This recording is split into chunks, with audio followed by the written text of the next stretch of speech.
Welcome aboard. That can be a catchphrase. Oh, I love you. Oh, my God. What my shiny girl. Whoa. Two people. Who's the two people? See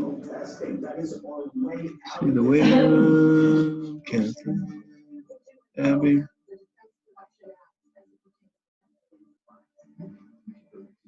Hi, guys.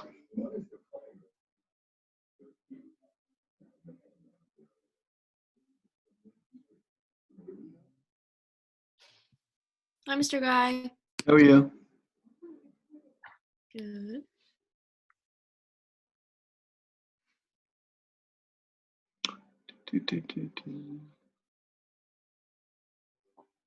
So what's going on? I've had classes all day. Me Is too. that I good? took a break to go make food. So were they good classes? Yeah, one of them was Spanish, and Senor accidentally left the room, and it took him a while to get back in. Where'd he go? He accidentally left the meeting. Oh, wow.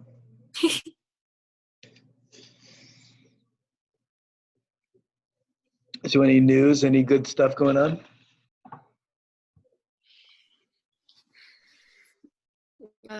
No, not for me.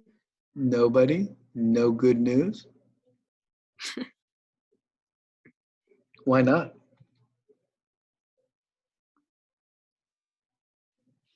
Oh, I have some good news. What is that?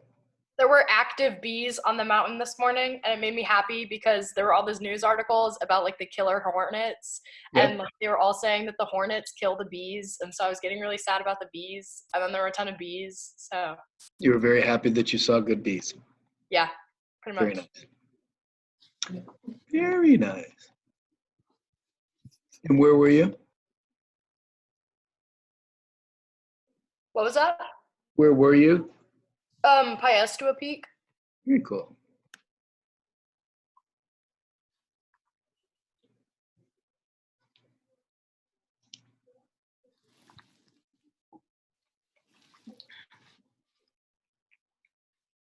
Let's just see what we got. I just got the PowerPoint up where I wanted to. Let's see where we're going to be at.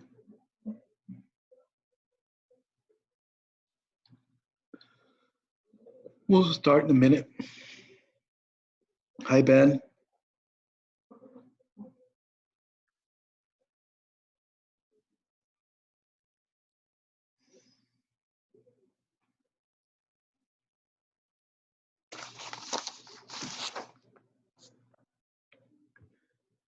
So today's the fun day. We go over lots of stuff. I don't know how much we're going to cover.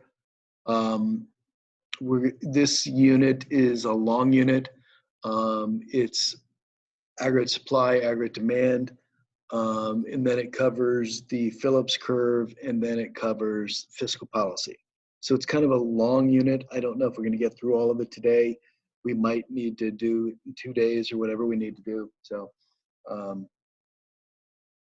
we'll see. It's important. Remember, again, there's no graphs, but I do believe this will have questions and things that you're going to have to do for the second essay, which is typically our first essay, which is the longer one. It's going to give a scenario, and it'll probably give a scenario like a recessionary gap or inflationary gap or something that's happening. Then you have to solve something with it. You don't have to draw the graph, but you'll have to do something with that and explain it. So I don't know if anybody else is coming, so let's wait until 2:05 and then we'll get going. I have a really quick question. Shoot. So is it that they're not going to give us graphs, like the questions won't be based around graphs, or that we won't have to draw graphs, or both? You will not have to draw graphs and upload graphs.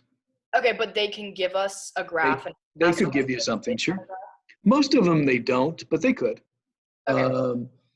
I think the first question typically is they give you a scenario. There's, a balanced budget. There's a recessionary gap. There's something like that. What would you do? So, you know, instead of drawing the aggregate supply and aggregate demand, it'll say using monetary policy or using fiscal policy, what would you do? What tools would you do? How much would you need to use to close the gap and those kind of things. All right, we're going to go ahead and get started. Here we go.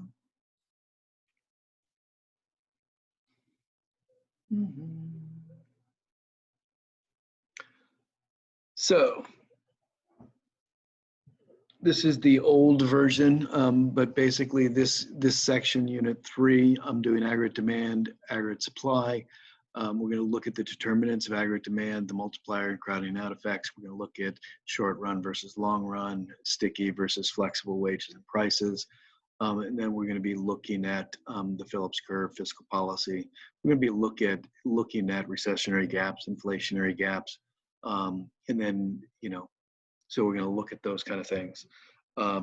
Some ideas and some thoughts for you guys.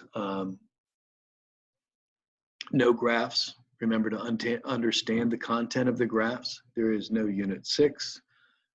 Question number 1 will be 2 short answers, 55% of the test. You'll have 25 minutes to do it. You have 5 minutes to upload.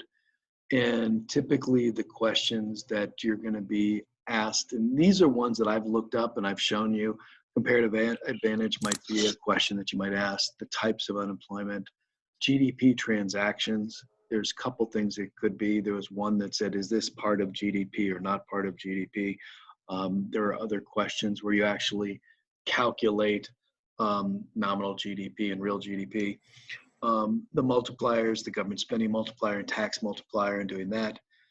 There's a lot of federal actions, calculations like using the reserve requirement, the money multiplier, buying bonds, how much will the money supply increase, how much will the demand deposits increase in that. So we'll go over that in unit 4. Then balance sheets, real versus nominal inflation, real versus nominal interest rates, Oken's law, and then there's just like miscellaneous problems. You can go to past AP tests all the way back to 2000 and look at the questions 2 and 3. And those are the ones without graphs, and just look at those and see the types of them they are. We've done some comparative advantage questions, some GDP questions. We're going to do today some Keynesian multipliers, government spending, the taxes. Unit 4, we're going to do the Fed actions, the balance sheet. So that's it. And question 2 is the long question. The scenario probably going to be recessionary gap, inflationary gap. Might be, you know, when you look at it, it could be Phillips curve, but typically they're aggregate supply and aggregate demand. You won't have to draw them. It's a 15-minute question. 5-minute upload is 45% of the test. So that would be more of the longer version of the question, which is one question, and that will be you know, using fiscal policy, monetary policy, crowding out effect, and those kind of things. So a lot of that's going to be from this. Remember, you're not going to have to draw a graph, upload a graph, but you should always know the contents of the graphs and those kind of things. So you should know the shifters and, you know what an inflationary gap looks like, a recessionary gap looks like, what you need to do to solve it. So that's just kind of like some ideas and some thoughts there. Which one is unit 6? Pardon me? Which one is unit 6, the one we're not going to do? That is the appreciation, depreciation of, that's the exchange rates. So that's where, does your currency appreciate or depreciate? Okay. That's the current account, the capital count, and those kind of things. So comparative advantage in many cases, a lot of people think, and I used to actually include it in part of unit 6, but comparative advantage is also part of micro. It's part of why we trade and what do you get advantages of trade. So comparative advantage will be part of it, but there won't be any questions about, you know, appreciation, the dollar, you know, capital account, current account, exchange rates, balance of trade, those kind of things. Now, there is the net export effect that we're going to go over in this unit, and I'm going to ask you to understand that, but it's kind of basic, and it's kind of like an idea of, well, if prices go up, we're going to export less, we're going to import more and that kind of thing. So just how that basically stops the multiplier and makes us, yes, we're doing aggregate demand, we're doing government policy, but how that affects foreign trade, just on a basic level, you might be asked a question, but really, there, like I said, Unit 6 is not going to be there. Okay. Okay. So, aggregate, remember it means add it all together. When we use aggregates, we combine all prices and all quantities. Aggregate demand is all of the goods and services that buyers are willing and able to purchase at different price levels. Aggregate demand is real GDP. Typically, we look at aggregate demand as C plus I plus G plus NX. The demand for everything by everyone in the US, there is an inverse relationship between price level and real GDP. And typically, if you look at demand, that would be prices and quantity. So this is aggregates. We're not looking at price. We're looking at price level. We're not looking at quantity demanded or quantity. We're looking at real GDP demanded. If the price level increases, that's inflation, then real GDP demanded falls. And then if price level decreases, deflation, real GDP demanded actually increases. So this is what the graph looks like. You won't have to draw it, but realize it is the demand for everything in the country at that time. So it's C plus I plus G plus NX. If you move along the line, if price level changes, that does not shift the curve. Why is it downward sloping? The real balance effect, higher price levels reduce purchasing power. Your balance in your bank was 50,000, but inflation erodes your purchasing power. You'll be less likely to, you'll be more likely to reduce your spending. You'll have less money to spend. So this is one reason. I don't know if you're gonna have any questions on this, but have the 3 reasons there, have that as part of your notes. And if it's there, it's there. So have some good notes, some good study guides. Interest rate effect. When price level increases, lenders need to charge higher interest rates to get a real rate of return. Higher interest rates discourages consumer spending and business spending because the cost of their loans are higher. So if their loans are higher, then they're going to borrow less and they're going to buy less. Foreign trade effect. When price level goes up, foreign buyers purchase few of our goods. Americans buy more imported goods. You will need to know this. Exports fall, imports rise, causing GDP demand to fall. This is a foreign trade effect, and we'll go over the net export effect, but that's about it for foreign trade that you're going to need to know. So there's no exchange rates, there's no capital account, no current account, there's no those kind of things that we were doing. Again, this is what it looks like, C plus I plus G plus NX, and this has got the 3 reasons for downward sloping altogether. These are the determinants, C plus I plus G plus NX. Well, if you increase any of these, then aggregate demand will shift to the right or to the left. If you decrease any of these, C, I, G, or NX, you'll have a decrease in aggregate demand. So right now, we're having a huge decrease in C, we're having a huge decrease in I. G, we're having a huge increase, but I don't think it's enough by any means. They're looking at what the first quarter of 2020 was a decrease in GDP of 4.8%. So we haven't had a recession yet because it needs to be 2 quarters in a row, but GDP went down 4.8%. So probably most of it is from these 2 things. And then we have increased G, we've increased the spending by 2.2 trillion and then 500 billion. And then another one, I can't even keep track of it on how much they've actually increased that. Net exports, we still have tariffs in place. We still have some restrictions. Also, when income goes down in Europe and China and everywhere else, because they're going through the same thing. So if their income is going down, they're less likely to buy or buy. So here are the determinants. Wealth, expectations in the future, debt, taxes, and that's personal income taxes. Typically, when we talk about taxes, we talk about it with supply, but they do affect demand. Change in government spending, change in national income for net exports, change in exchange rates, and then investments is interest rates, expected returns on technology, inventories, taxes, and so those kind of things. So these are the aggregate demand determinants. Anybody have any questions on these? You guys remember this? It's pretty easy. Yeah. We're all good? Yeah. Okay. So this is the shift. This is an increase in aggregate demand. This is a decrease in aggregate demand, just like increase or decrease in demand. These are the shifters again. So if you'd like this one, this might have a little bit more details. Change in government spending, war, national health care, decrease in defense spending, and those kind of things. All right. Aggregate supply. Aggregate supply is the amount of goods and services, real GDP, that firms will produce in the economy at different levels. It's a supply for everything by all firms.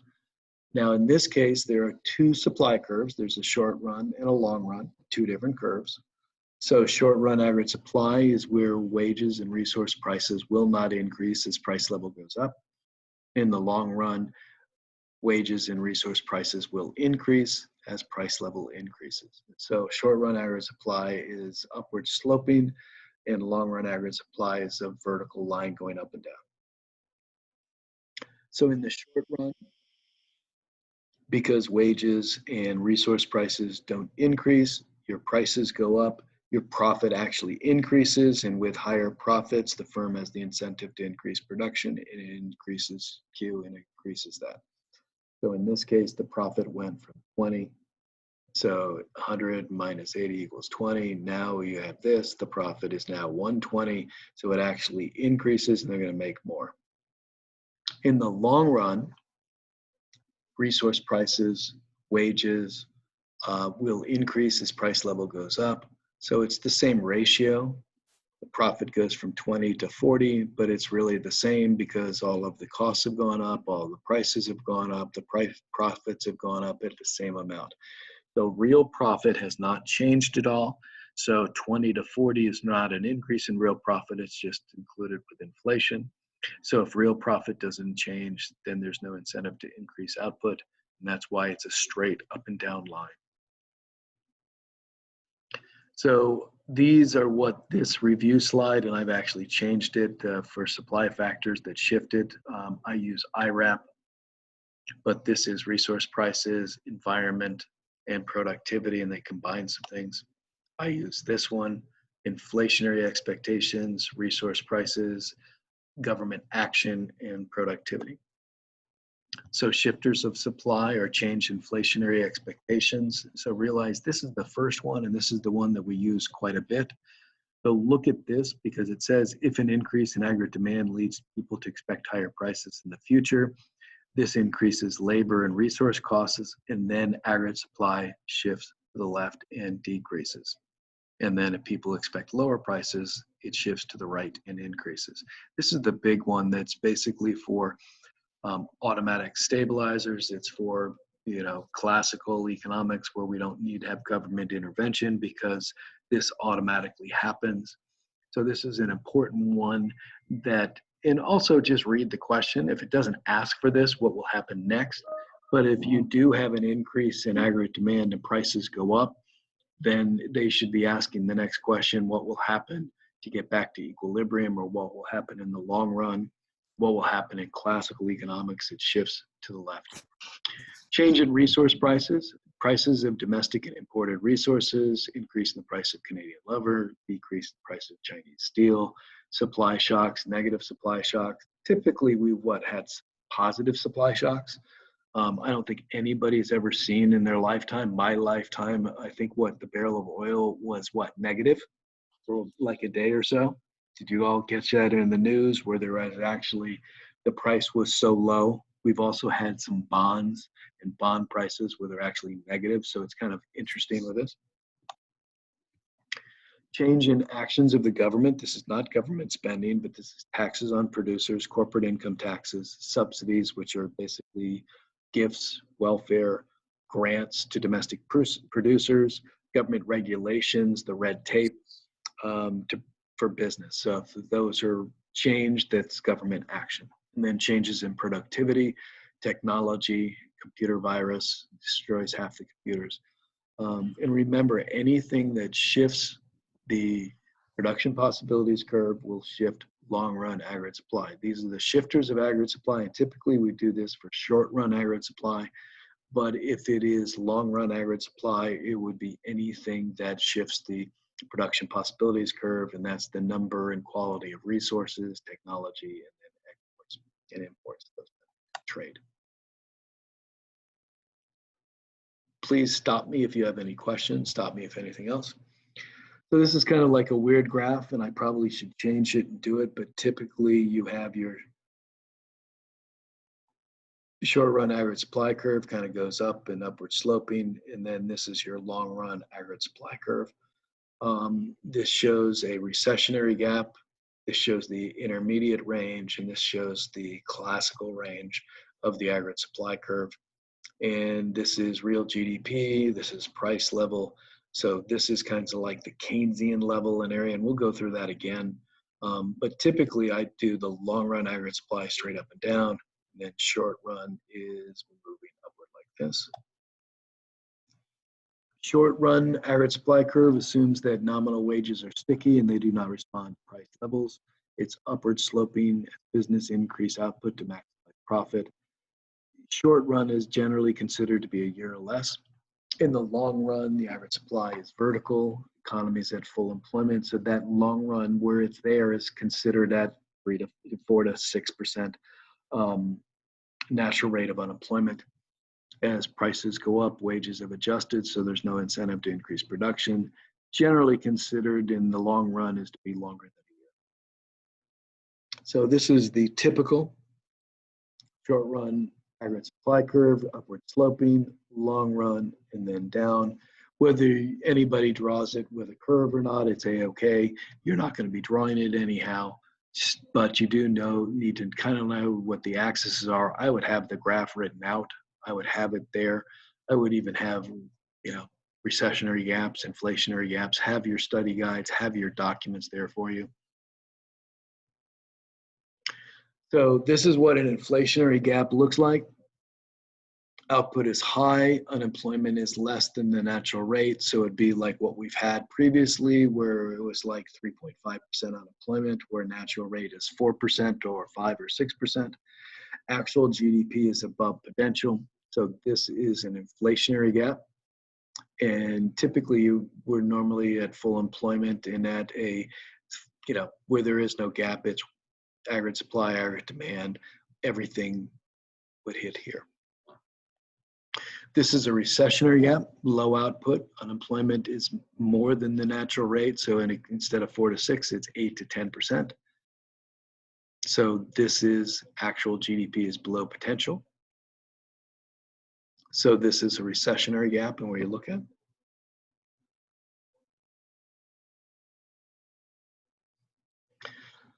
So this is, again, you won't have to draw it, but you do have to understand the concepts.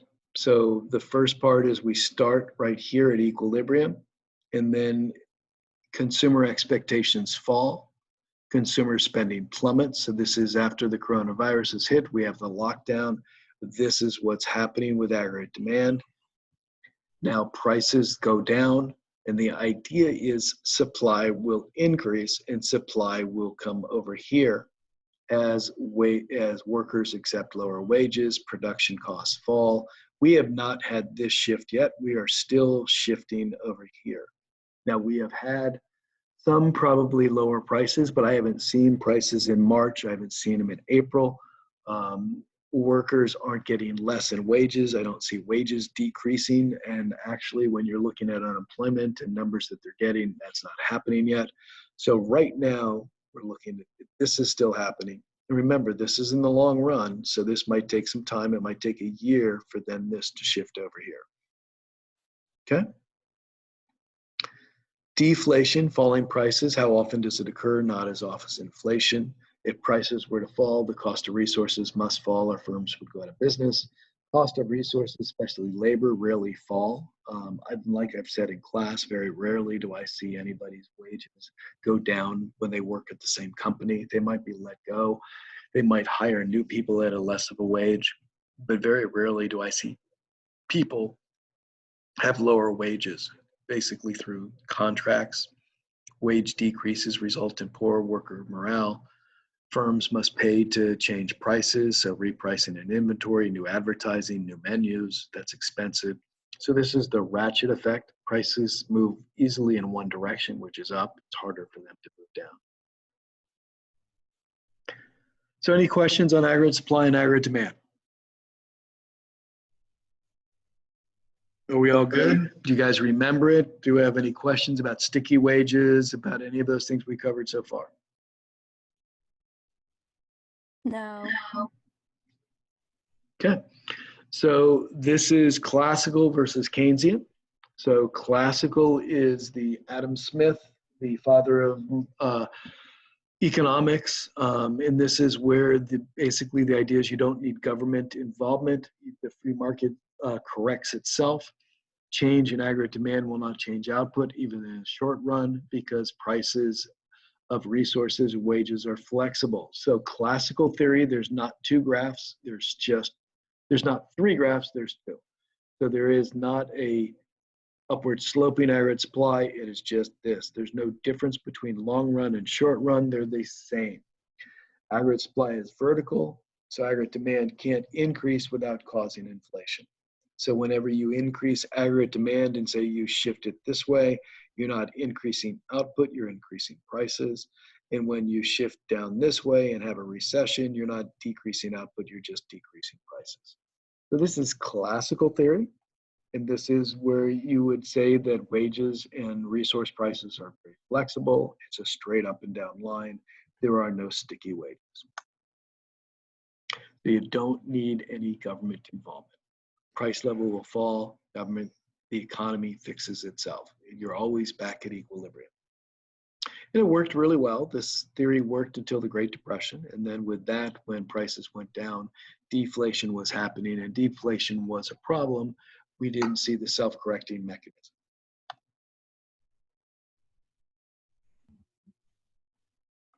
So now we have Keynesian theory. So Keynesian kind of has this area. So when you're in a recessionary gap and you're like right here at this point, and if you increase aggregate demand here, or you increase it here, what's going to happen is prices will not increase, but output will go up. So whenever you're in this area, output increases, prices do not. When you're in this area, both prices and output increases. And when you're in this area, the only thing happens is prices go up, not output. So wherever aggregate demand goes depends on which area. So Keynesian theory came up with the idea that resource prices and wages are not flexible, came up with the ratchet effect and the sticky wages. An increase in aggregate demand during a recession puts no pressure on prices. So prices do not increase, it's just output increases. So here you look at, you're going from here to here, there's no increase in prices. Here to here, there is increase in price and output. And then from here up, there is no increase in output, but just an increase in prices. When there is high unemployment, an increase in aggregate demand doesn't lead to higher prices until you get to close to full employment. And this is the area where you're at full employment, basically. Decrease in aggregate demand will lead to a persistent recession because prices of resources and wages are not flexible. An increase in aggregate demand during a recession puts no pressures on prices. So this is kind of like Keynesian theory. So since it's not an automatic mechanism, we need the government should increase spending to close the gap. So three ranges of aggregate supply. Keynesian range, it's horizontal at low output. So this is the blue, the Keynesian range. This is the intermediate range where it's upward sloping, where price and output both go up. And then this is the classical range.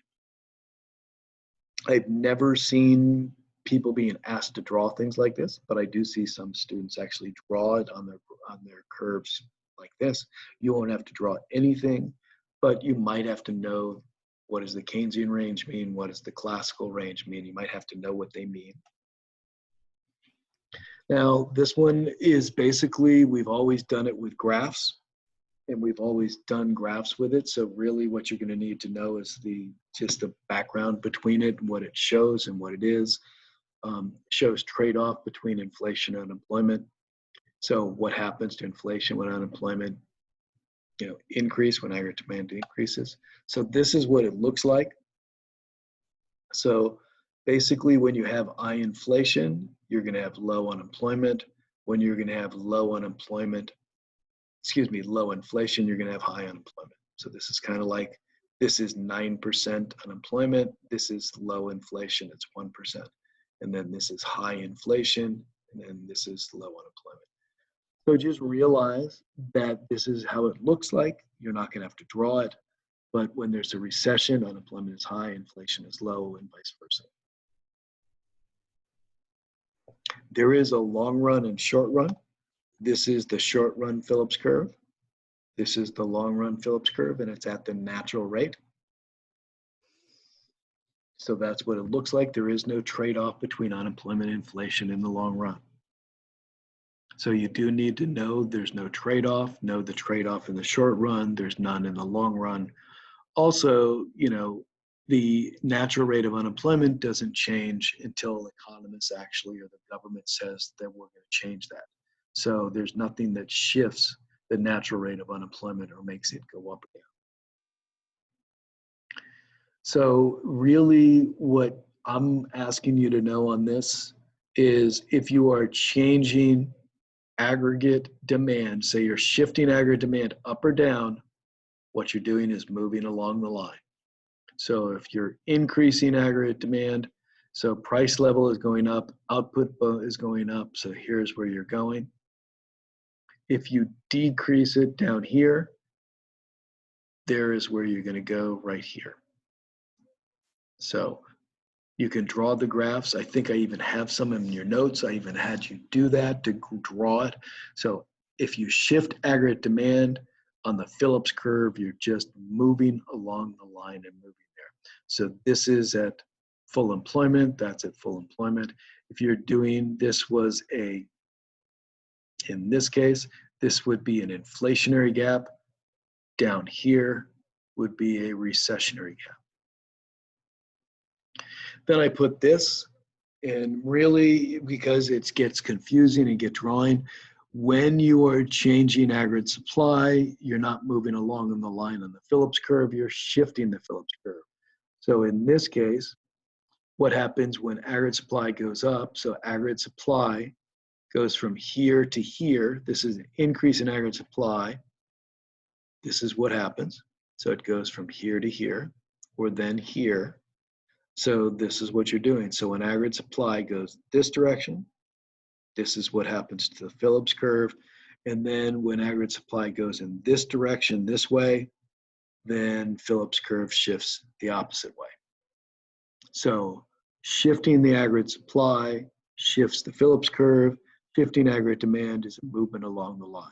And they're like mirrors. So do you have to draw them? No. What they're going to ask will be without graphs, but realize they're mirrors, they're different. I would just go over it and look at it. Typically, that second question, that's the one long one, typically starts with aggregate supply and aggregate demand, and then goes in. Everybody remember this, the wonderful car analogy, the economy is like a car. So with this, you have the economy, extremely low unemployment. You can drive 120 miles per hour, but it's not sustainable.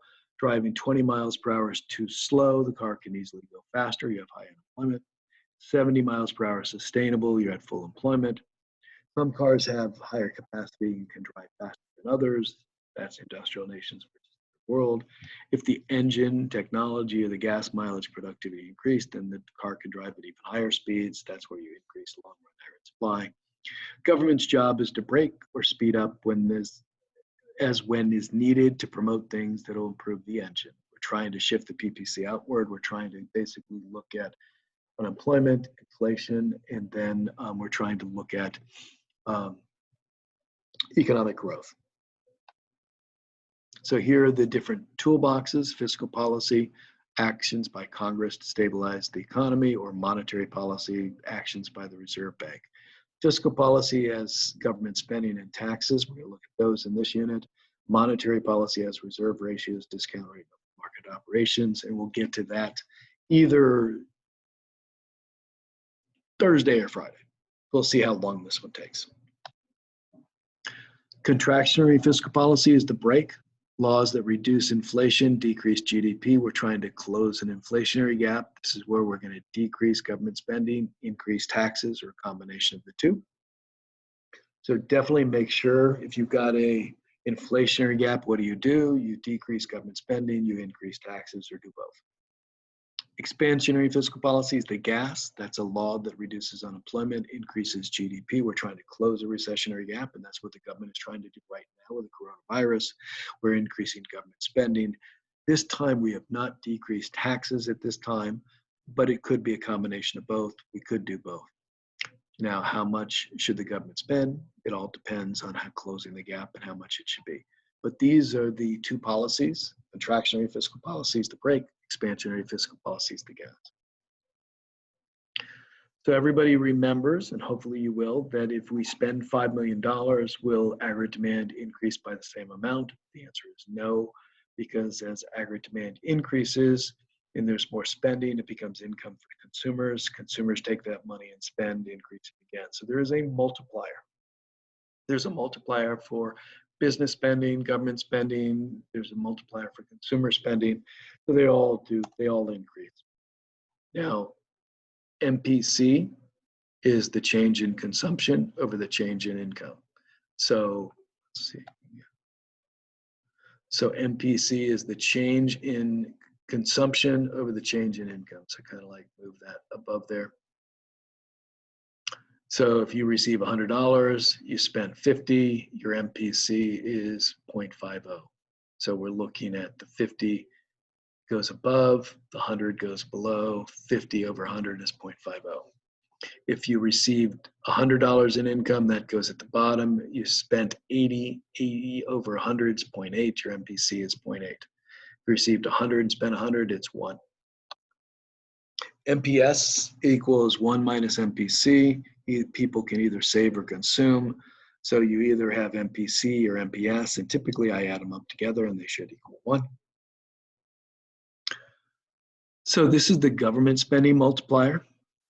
It is 1 over MPS or 1 over 1 minus MPC. Typically what the AP test gives you is MPC, so they'll give you 0.8, 0.75, 0.9, and then you have to calculate 1 minus that and put it in your head. The numbers are there. Nobody's probably going to ask you to do the calculations for it, but they're going to know what it is. So if the multiplier is 4, we increase government spending by 5, the total increase will be $20. If we decrease spending by 3 and the multiplier is 4, we're going to actually decrease GDP by 12. So change in GDP equals the multiplier times the initial change in spending. So make sure you have both of these formulas, both have this and then this, and use this in case they ask you. They're not going to use graphs, but they might ask you to calculate how much is needed to close the recessionary gap. If there's a $500 billion gap, how much needs to be done with government spending?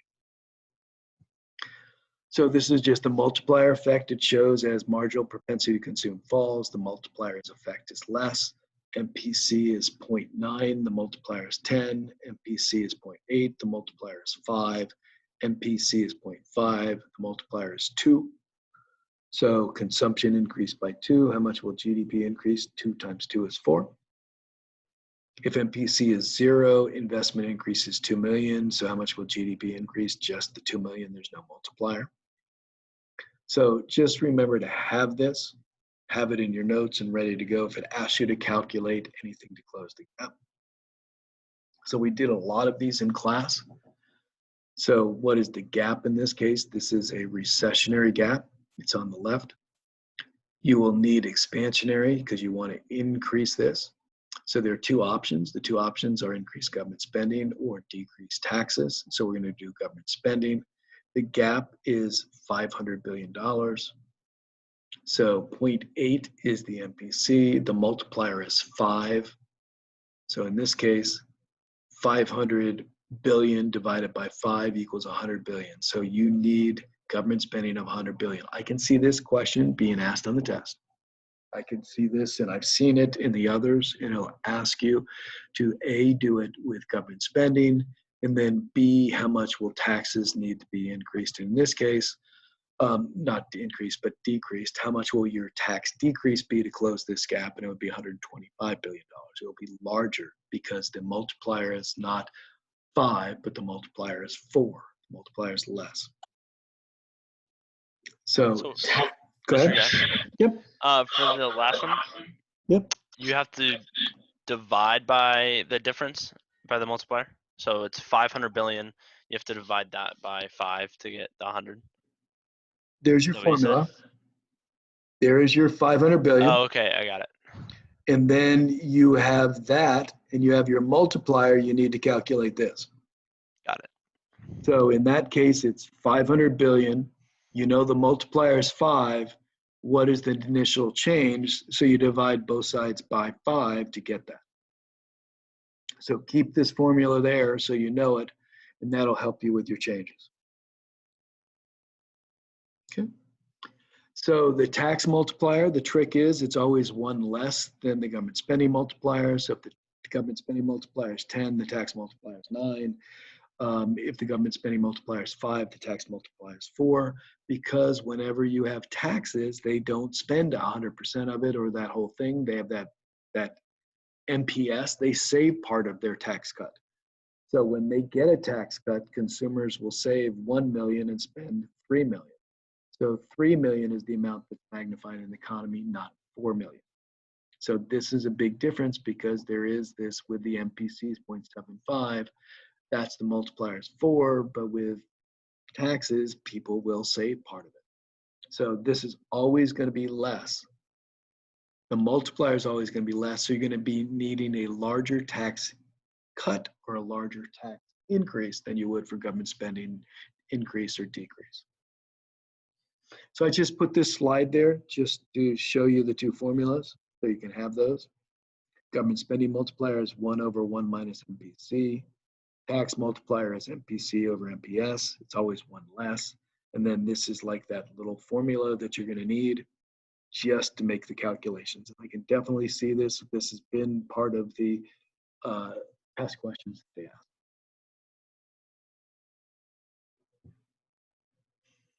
Now, non-discretionary fiscal policy. This is normally on multiple choice. I would know it, have it part. I think it's in some of your notes. But basically, the progressive income tax as a counter-cyclical to stabilize the economy. When GDP is down, the tax burden is lower, promoting more consumption. So as you make less money, earn less money, you get taxed less. When GDP is up, there's more tax burden on consumers, discouraging consumption. So non-discretionary fiscal policy means that there's already a law in place.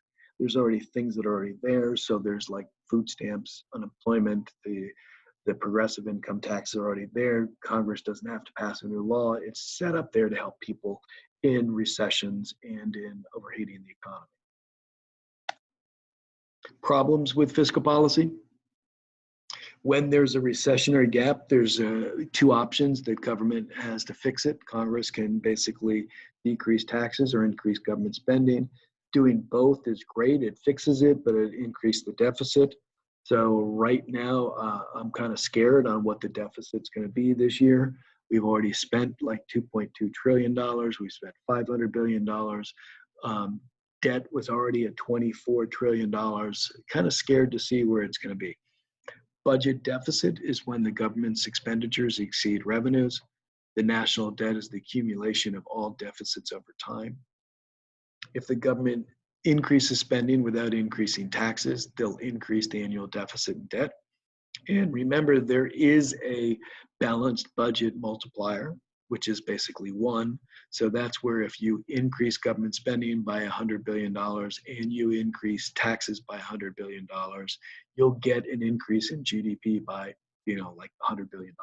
So it's kind of like it's a balanced budget multiplier. It doesn't do as big, but if you're worried about the deficit, you can do that.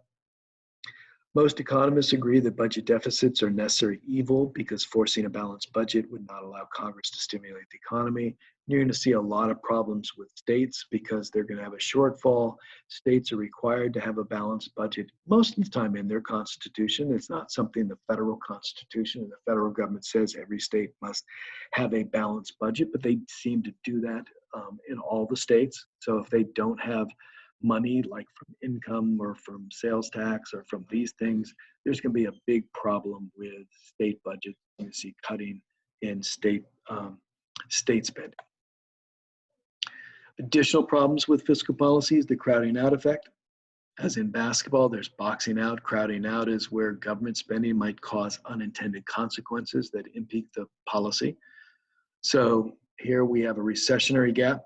Government creates a new public library, aggregate demand increases, but now consumers spend less on books and they don't go to Barnes and Noble or Amazon or wherever that is, so aggregate demand decreases. So you'll have the multiplier effect actually increase aggregate demand a little bit higher than it should, but then the crowding out effect decreases a little bit. This is the classic example of it. Government increases spending, but must borrow money. This increases the price for money. The interest rate is going to go up. And as interest rates rise, investments fall, aggregate demand decreases. The government crowds out consumers and businesses and or investors. So it could be for anything. These are typical examples, but realize this crowding out effect will actually decrease the amount of the increase in aggregate demand or the effectiveness of it. And then the last part, which even though it is international trade, you do need to know this. This is a problem with fiscal policy. So if we have a recessionary gap, the government spends to increase aggregate demand, then that it causes prices to increase, it causes interest rates to increase. US goods are now more expensive and the US dollar appreciates, goes up. Foreign countries buy less, exports fall. So you really don't have to say even the word appreciates, just realize that US goods are more expensive, foreign countries buy less, or exports fall. Our imports will increase. So net exports minus increase falls, decreasing aggregate demand. So let's see, for the AP exam, assume that there are only 2 determinants that simultaneously affect both short-term aggregate supply and aggregate demand. That is business taxes changes and foreign currency changes. So if you have something with that, that'll both simultaneously affect aggregate supply and aggregate demand. Change in business taxes shifts aggregate demand and aggregate supply in the same direction. They're both are increases. Change in net exports sends both curves in aggregate in opposite directions. So how do we feel about this unit? This is a big unit. What do you guys think? There's a lot to remember. Yeah. So, I mean, I've gotten in that folder. I'd like you to look at the folders and, print out the study guides. I mean, some of them are long, but print them out and have them available so you can have them there. I want you to be organized. So, maybe organized by unit, maybe organized by graph, whatever you're thinking of, but, know the terms, know the graphs, and basically get the formulas there. So I would look through the reviews and the study guides and those kind of things. And you can find your own notes and things like that, put it together. Nothing has to be memorized. So, you just need it at your, fingertips. If it says, okay, we're going to try to calculate the multiplier and calculate MPC, you need to find that. Go to that spot, find it. Here's your calculator, calculate it out. If it says recessionary gap, and what are you going to do? If it says, what are the components of GDP? And if it says, is this included or not included? You should be able to find it quickly. So the kind of idea is to jog your memory, put this in your memory. Remember, you're going to have, it's an open book, open note, but it's just your information, not everybody else's shared together. So you need to organize yourself and just put it together and put where you're going to go. For the cheat sheet, would you recommend organizing it by unit or by like keywords in the question, because it's not going to be all on one page probably. So how would you recommend like organizing it? I would probably do it by unit. Okay. I mean, Would and you be just, able to I tell mean, from just the question which unit it is? What unit was this, Mr. Gay? unit 3. Unit 3. I mean, if it's asking, I put in the beginning of each PowerPoint and in even like in the notes that we took, unit 1 is, supply and demand, the microtype, the scarcity, all of those different things, production possibilities, trade-offs, opportunity costs, comparative advantage, all of that's in unit 1. Unit 2 is GDP, inflation, unemployment, the business cycle. Unit 3 is here. Unit 4 is going to be monetary policy. And then we're doing unit 5. So that's going to be loanable funds, and we're going to be doing a little bit more. We're going to go over different things. So I would do it by unit, and I think the study guides look through them. They're really good. Even the one that just says 15 graphs that you must know, the graphs are on the left side, the other stuff is on the right-hand side. That's the stuff that you need to know. The other side, the right, the shifters of the graphs or the important things or the formulas. So maybe not, I'd have the graphs there, but I wouldn't look at them. I'd be looking at the right-hand side, the other side that shows it. Okay, so we should use the study guide as kind of like a guide for making our sheet that we're going to use. Okay. I would. I gave you, I think, 3 or 4 study guides, all different types. So you can pick what works for you, what you think you need, and you can combine them. You can copy and paste them, and in your own. Don't destroy my originals, but take those, copy them, and do what you need to do. You can combine things. There's one whole thing of 170 plus vocabulary terms. Nothing wrong with having that printed out. Just if something says, okay, here this is, and it's alphabetical, boom, there you go. And then you can find it or see, what does that mean or something like that. So you should have things where you don't have to go Google anything, and you don't have to search long or look through your textbook and look, I need to find this. So I get it, Ben, that it's a lot of information. I get it that it was a long time ago, but now's the time to just organize, because remember, nothing's got to be memorized. Not even formulas have to be memorized. You can have them all at your tips. So now it's more of applying the information and using the information. Where do we find the study guides that you were talking about? Are those on Google Classroom? I shared it with you all. So I don't want to do that.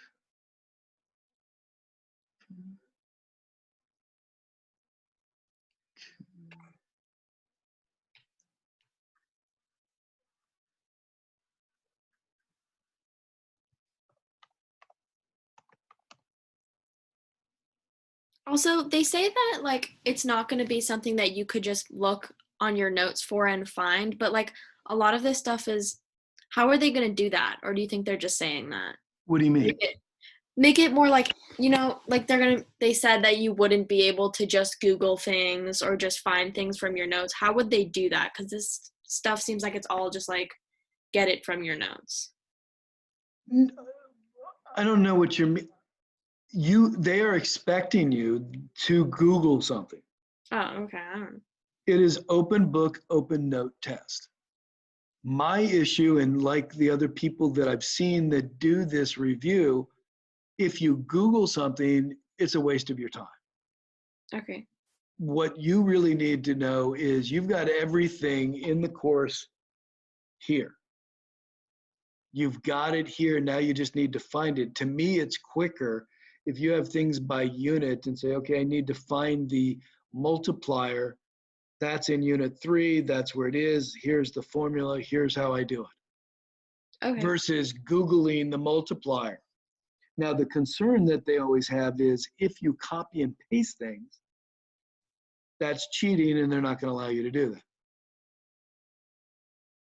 So, Okay. you know, honestly, you got to realize most of the stuff, though, you know, is a formula. 1/1 minus MPC, you know, that's the correct answer. That's what it is. You can Google that. Just try to use your notes. Don't use any other notes that are open with anybody else. Like I shared this with just Grace. Grace should look at her email right now. She'll find the folder for AP Macro Review. You need to take everything that I give you and make your own folder that's just yours. Okay. So you have everything that you need. Organize it. I'm a printer outer. I'm one that would do that and just print everything out and have it there in front of me. You know, maybe in, you know, tabs and like a binder or something like that. And I would do that. You might be different with other things, but just realize your folder can't be shared with Lauren's or Grace's or anybody else's. So this thing can't be used. If they find out that you use this, you could be disqualified. Okay. Okay. So basically, like, with all of that, then what would happen, like, worst case? So, like, if you open up a Google Docs that you don't think is shared with anyone, but then, like, you realize that it is shared with someone, like, what would happen in that case? They could invalidate scores. That's Okay. why I'm saying is I've given you a shared folder. Take everything out, copy it, and put it into Grace's folder. I'm confused. Okay, How would well- they be able to know that we're They all would. on a shared folder? They would be able to tell. Okay. I mean, who am I to know? And I really don't know, and I wouldn't want to try it. It's just but not they worth were- the risk. It's Yeah. not worth the risk for something that's that easy. When I'm Mhm. saying to you, take it, make your own folder, and don't worry about it. It's open book, open note, just follow that order. I don't know what spyware they have. I don't know what logarithms they have. You know, I don't know, but they've all said, just do that. You know, and I'm giving you tons of stuff. You've got, you know, a lot of things that are question and answered that you're not going to have to know. So, you know, a lot of things were, you know, the test used to be, you know, somebody's multiple choice. You don't have any multiple choice. But the study guides are useful. This PowerPoint is there and I keep adding to it. So just circle it and do that. So look at the, you know, the AP review resources. You look at the, there's vocabulary, the final exam vocabulary. There's the AP exam review sheet, all the graphs you need to know. Even have a, you know, a Jeopardy game. So, and I'm going to add more to this, and I'll add more that I get, and I'll add stuff with it. But this is just something for you to use. And I'm just saying, go through it and see what works for you. See what you like and what you want to like. I mean, you all took notes. You got a whole folder of notes. You might want to just use that. And you just might want to highlight it and say, here's what Mr. Guy reviewed. This is what I need. I tried to get rid of some of the stuff that you're not going to need. So it's up to you what you want to use. So tomorrow is question day. So it's more of going over questions that might be asked. What do you want me to cover or do? Or do you just want me to go over, you know, fiscal policy questions, not monetary, but fiscal tax questions, multiplier questions, closing a gap, how much was needed to close the gap? What do you want me to just do it? Or do you have things that you'd like me to go over? For this unit. I think, yeah, just going over the main problems for this unit is probably the most important, just to see what kind of questions we might have for the FRQ. Okay. Anybody else need more of a review on any of the topics?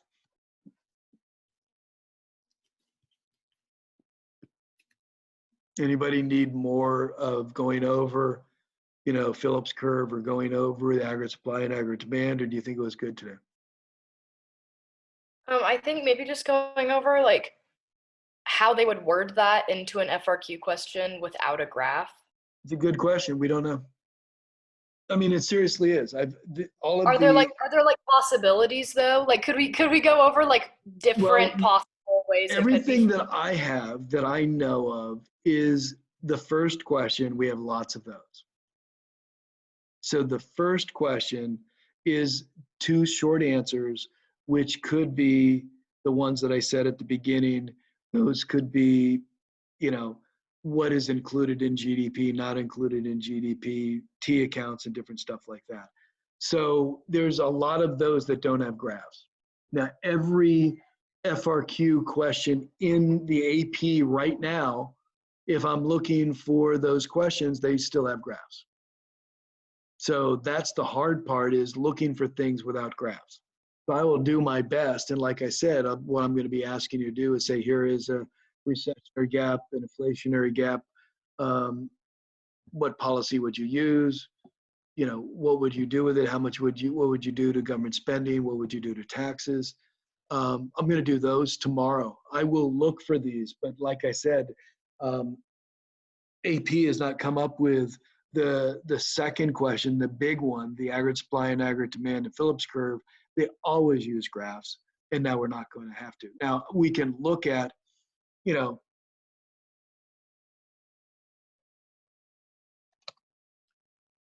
macro.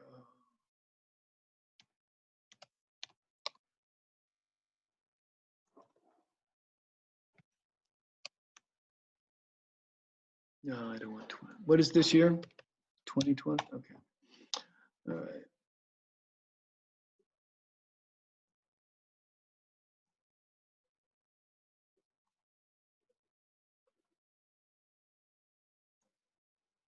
So this is last year's test. So typically, this is the long question, and then this is the short questions. So they kind of flipped them. And this is the first question that you're going to have that's 55% of the test. And this is going to be a type of question. And this doesn't have any graphs. Now, this says draw a, you know, correctly labeled, this will not be done. So this will not be done. But you might get some of these here that they ask. So they might ask everything B, C, and D. Now, when I look at the number one up here, what are they doing? It's a recessionary gap. Draw this. Well, I'm not going to do that. But we might go, the government doesn't take any policies to close the gap. How will the economy adjust to full employment in the long run? So they could be asking this. Then they ask this. See what I'm saying? Is they're not going to ask you to draw it, but they can ask you B, C, and D. So you think like questions where you would want to draw a graph, but they don't need that in the answer? They're not asking you to draw any graphs. Not in any answers, anything. It's not a requirement. They don't want you to do it, but they will want you to apply the information. So this is, to me, fair game. And what they're going to ask is, they're in a recessionary gap. What happens? So B and C, they would definitely do. Now here, draw the money market. They're not going to ask you to do it. So they're not going to ask you to draw this. So this is going to be it. Now I'm going to be looking for questions, but the best thing that I can say is this is kind of like the stuff that they're going to ask you to do. Now there are 10 years, 20 years of old tests, and I've got them, and I'll give them and I'll post them. But just realize, if it asks you to draw it, you don't have to. But if it asks you to apply something, they're going to ask you. So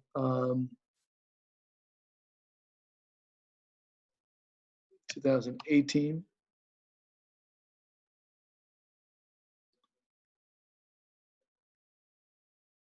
You know, it's a real easy test to ask you what to do in every year, but this year, because always, what are they going to do? Draw the aggregate supply and aggregate demand. We're not going to do that this year.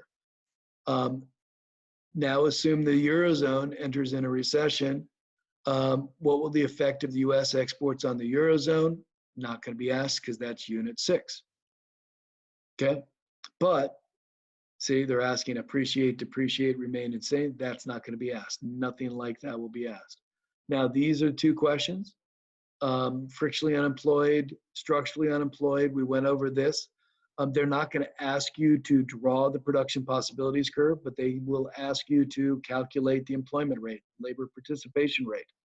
Not D, but they will ask you B and C. And then number 2. So will you maybe like go over some of these and walk through ones that don't require a graph? Well, every day I've been doing that with the different problems that I have. So I will tomorrow be going over more problems that don't have graphs. Okay, cool. So I will be going over, calculating the multiplier and the increase in, consumer spending to close the gap, the tax cut to close the gap, or doing that. We'll be, asking some of these questions. Do you think they'll rely more on those problems because they don't require a graph? What do you mean? Like calculating the MPC and like the multiplier and all that, those don't require a graph. So do you think they're gonna more likely choose those as questions? Well, the way I'm looking at it,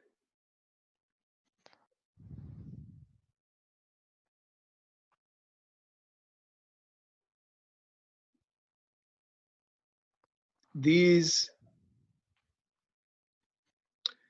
have been the questions that are going to be number 1, which are the 2 small questions: comparative advantage, types of unemployment, GDP transactions. Typically, multipliers have been in those. Buying bonds, calculations. These are the ones that are in the first problem that you're going to have that are actually not 1 problem, but 2. And then the question 2 is the long scenario, which in the past has been question number 1. It's typically a scenario, recessionary gap, inflationary gap, and that's 1 problem. So I will be looking for them. I'm looking for everything that I can find to help you out that do not have graphs for you to do. And like I said, tomorrow I'm going to be doing questions here, Keynesian multiplier, government spending multiplier, and doing that. And then I'll be looking at anything for like this, recessionary gap, inflationary gap, and asking, what are the tools? What is in the toolbox? What can you do with it? What happens if you increase aggregate demand? What happens to price level and output? You don't have to draw the graph, but you can tell me what happens because you should be able to visualize it and see it. If there's a supply shock, you should be able to visualize that and see what happens there, what happens, what's going on with that. So I'm going to be asking you questions without drawing a graph. All right, sounds Okay. good. So I've got a job to do. So I'm going to go ahead and look for those and get those. And tomorrow I'm just going to be asking questions during this time. We got through the entire thing that I wanted to. There are some other questions that I didn't, that I just stopped, that showed like demand pull inflation and cost push inflation. I don't think it's in a graph. I don't think it makes any difference, but it's there. You have it. You'll see it. So if you go through this PowerPoint, you'll see as I keep adding this, and you'll see those. I just didn't think it was needed. It's part of inflation anyhow. So we've covered what I wanted to cover. And then tomorrow we'll just go through the questions. Okay? We all good? Yeah. Mr. John, Yes. I sent you an email like 3 hours ago, but basically it says that I'm not registered for the AP government test, and I don't know why, because I paid and then I like did the register thing that we did in class, but it says that I'm not registered. Can you email Ms. LaCourte? Who is that? Pat LaCourte's she is a counselor. She's in charge of AP. She has all the Yeah. records. Okay. So she can either check with the bookstore and everything else, but she has all the records. Okay. Do you know what her email is? placourte@susd.org. LACORTE. Okay, I see it. Thank you. Yep, and she's the coordinator and she has all the records, so I think that would be the best. Okay. Thank you. Anyone else? Questions, things that you need me to do? Is this helping? Yes. And remember, Yeah. we have till the 21st. So we have time. Remember, it's the 21st. So this is all good. The more we can jog our memories and get things organized, the better. Absolutely. Okay? All right, guys. Have a great day. Thank you, Mr. Guy. Bye, Thank Mr. you. Guy. Bye-bye. Thanks.